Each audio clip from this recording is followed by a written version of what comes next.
সোনার হরিণ তাকেই বলে যদি আসেন মিরপুর বিআরটিতে।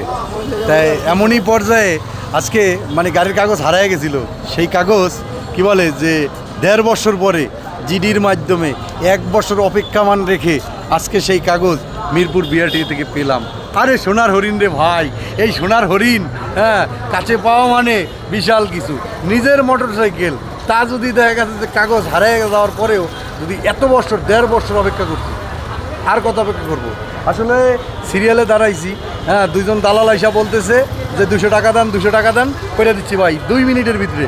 আমি কেন তোমার টাকা দেবো কেন? হ্যাঁ টাকা দিয়ে তো কোনো কাজ করবো না। তাই যেখানেই গেছি কোনো সিরিয়াল লাগে নাই, সাথে সাথে কাজ হয়ে গেছে। হ্যাঁ 1 মিনিটও সিরিয়াল লাগে নাই, লাগছে তবে হয়তো একটু বেগ পোহাতে হয়েছে এই। তবে এখানে যে মানে কি বলে যে দালালের যে উৎপাত, এটা যদি এখানে না শিখো তাহলে আসলে বোঝা যাবে না। যাই হোক অবশেষে সেই মানে কি বলে যে কাঙ্ক্ষিত সেই মোটরসাইকেলের হ্যাঁ স্মার্ট কার্ড সেটা পেয়ে গেছি।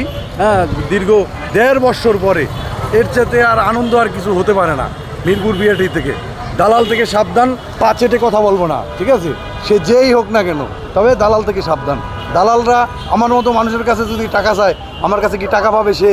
হ্যাঁ এই দালালরা তো এগুলো তো বোঝে না যে কারে কিভাবে কি বলতে হবে। যাই হোক আজকে মহা আনন্দ, মহা খুশি হয়েছি এই কার্ড পেয়ে। আল্লাহ হাফেজ।